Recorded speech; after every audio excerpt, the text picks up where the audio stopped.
aussi un petit peu aux gens qui s'y connaissent entre guillemets, parce que j'avoue que j'ai pas grand monde à qui en parler, c'est pas un truc qui touche grand monde, donc j'en profite de faire ces vidéos, c'est un peu une tribune pour m'exprimer.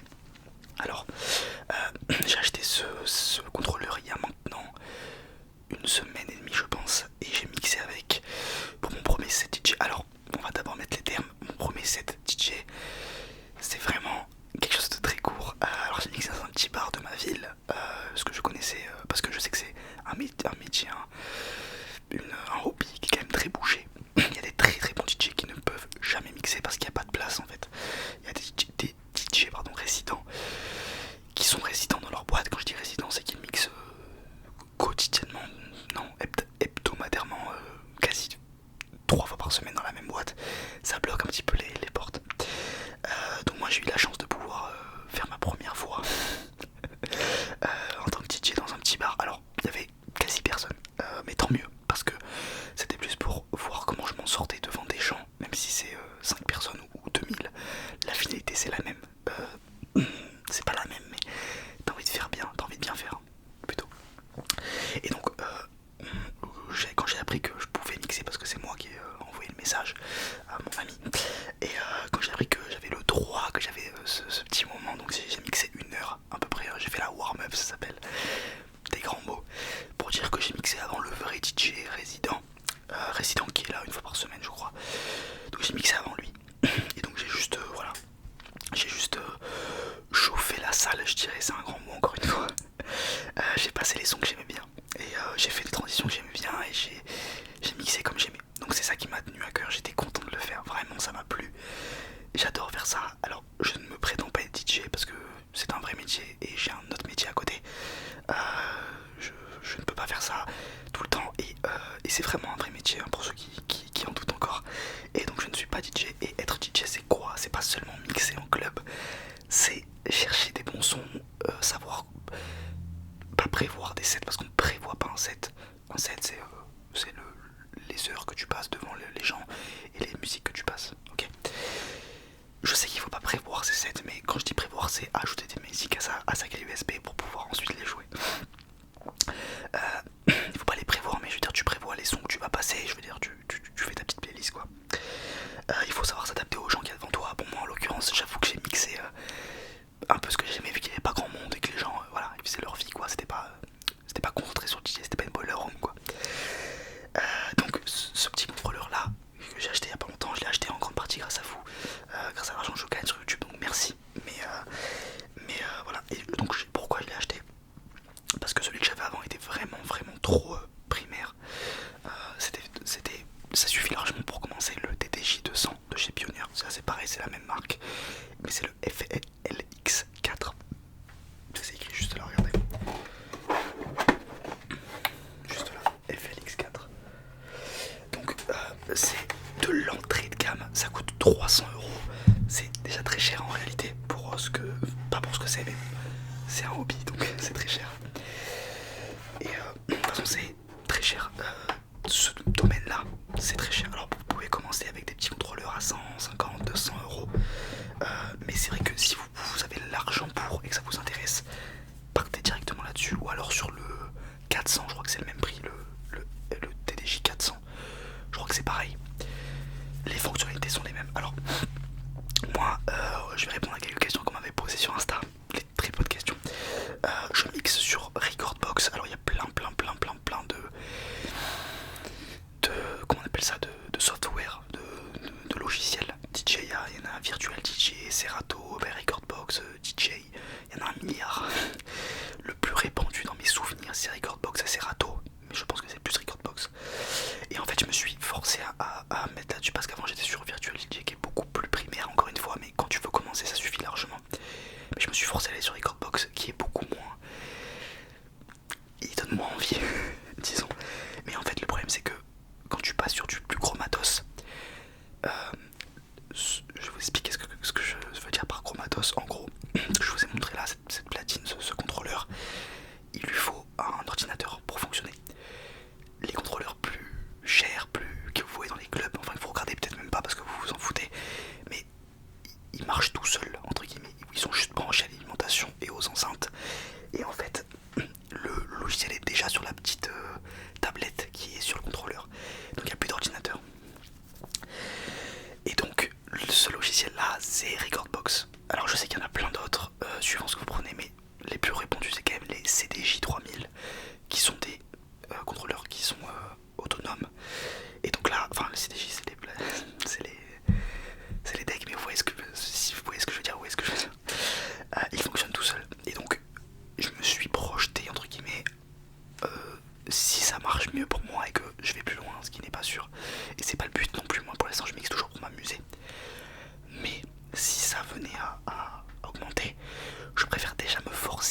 pas faire un truc chiant qui va être obligatoire un jour que repousser l'échéance, vous voyez ce que je veux dire. Et encore Recordbox, en vrai ça va, quand tu commences à t'y mettre vraiment ça va. Donc je vous disais, pour en revenir au set, mon premier set, donc je l'ai fait pendant une petite heure, je devais mixer que 30 minutes, j'ai fait 1 heure parce que je suis arrivé un peu en avance, j'étais stressé. Et je voulais en fait tester si j'y arrivais, gérer le son, hormis le mix, gérer le son, pas saturer les trucs, réussir à que ça passe bien. J'ai fait des transitions très simples, j'ai rien tenté de fou. Et alors qu'est-ce que je mixe?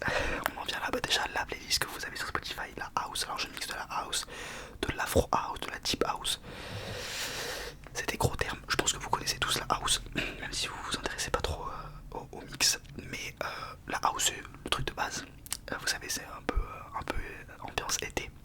La deep house c'est je dirais des sons un peu plus enveloppants, un peu plus ronds, un peu plus longs. Et là j'avais dit quoi, l'afro house c'est de la house mais d'une autre manière. C'est pas bien expliqué mais vous voyez ce que je veux dire. Et on définit en gros ce qui est en rythme, une musique sur son rythme, sur ses BPM. Je pense que vous connaissez tout ce que c'est qu'un BPM, c'est un battement par minute. Donc ça peut être pour la prise de pouls, mais c'est aussi pour les musiques. Vous savez, quand vous tapez dans les mains sur une musique, mais vous faites le BPM de la musique.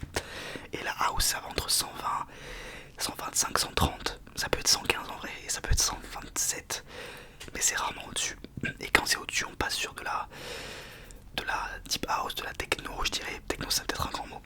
Je mixe pas de techno, juste 3 sons qui me font gaulerie parce que c'est pas du tout ce que j'aime. Je mixe ce que j'aime. Et pour l'instant je peux pas trop me permettre de comment dire, en fait là, tant mieux. Le bar dans lequel j'ai mixé, j'ai pu mixer ce que je voulais. Mais si on m'avait dit par exemple tu peux pas mixer de house, ben je sais pas si j'y serais allé parce que je ne sais pas si je sais mixer un truc que j'aime pas. Voilà. Donc je vous disais les transitions, je m'y suis bien pris je pense. J'ai fait 2-3 heures tout à fait normal, d'inattention, de stress, d'y être. Mais voilà, après donc j'ai passé les platines au DJ résident et après je suis parti. Voilà pour la petite explication. Et donc je mixe quoi, pardon, pour en revenir à ça, donc de la house, et je mixe également de la pop. En fait je mixe pas des sons de pop les uns après les autres. En fait j'aime bien caler des sons pop dans des transitions que j'ai vu sur TikTok par exemple, que j'aime bien entre 2 sons de house. J'aime bien mettre un petit son où tout le monde peut chanter, tout le monde connaît. Et du rap, mais je dirais plus du rap des remixes. Vous savez par exemple, peut-être que vous l'avez vu passer sur vos TikTok, pour toi, il y a un remix de Damso qui est passé dans une boiler room à Tokyo. Alors une boiler room, qu'est-ce que c'est? C'est un endroit où vraiment on vient voir le DJ quoi. Et c'est des sons quand même qui tabassent. Et il y a un remix de Damso qui est passé dans une boiler room et je voulais trop le jouer. Bon là j'ai pas pu le jouer mais il est dans ma playlist. Donc vous voyez c'est ce genre de rap, des trucs un peu remixés qui sont quand même dans le thème et dans les BPM que je joue. Parce que le rap ça peut vite évoluer, les BPM, et puis même c'est quand même très dur à mixer. Les sons mélodiques sont beaucoup plus durs à mixer que la house. Donc voilà. Et sinon, quoi de plus? Ouais, pour revenir au mix, je vous disais, si vous pouvez, investissez. Si ça vous intéresse, vous voyez là le petit Pioneer. Et donc ça c'est mon petit insigne Recordbox. Moi je sais pas si on les voit en surbrillance. On les voit pas. Ah vous l'avez, Serato et Recordbox. C'est sur quoi? C'est pas disponible, compatible. Alors moi il y a plein de trucs que j'avais pas sur mes premiers contrôleurs, notamment tout ça ici, le hot cue, le pad FX, le pitch jump, le sampler. Je pouvais pas changer, enfin je pouvais le faire avec la souris mais je pouvais pas le faire directement ici. J'avais pas aussi tout ce qui est ici, donc de choisir un effet en plus avec cette petite molette et pouvoir l'allumer ou l'éteindre, ça je l'avais pas. Master level, ça je l'avais pas non plus. Bon, ça évidemment que je l'avais. J'avais pas non plus comment on appelle ça, j'avais pas de prise casque, ça c'est fou. Donc j'ai dû apprendre à remixer avec le Q que je ne faisais pas. Q c'est en fait on appuie sur ce bouton et c'est pour ça que les DJ des fois ils ont des casques, c'est pour entendre la prochaine musique qu'ils vont jouer avant vous. Et sinon j'avais pas quoi d'autre. Ah oui, tout ça là, ok, très important. Ça c'est pour faire une boucle, donc on entend une musique, ça fait boum boum boum. J'appuie sur le premier, ça va mettre un point, et quand j'appuie sur le deuxième, après ça va faire une boucle entre les deux temps que j'ai choisi. Ça je l'avais pas. Et aussi j'avais pas ça, très important, cette petite molette qui me permet de choisir les sons directement avec mon contrôleur. Donc c'est plein de petits gadgets en vrai.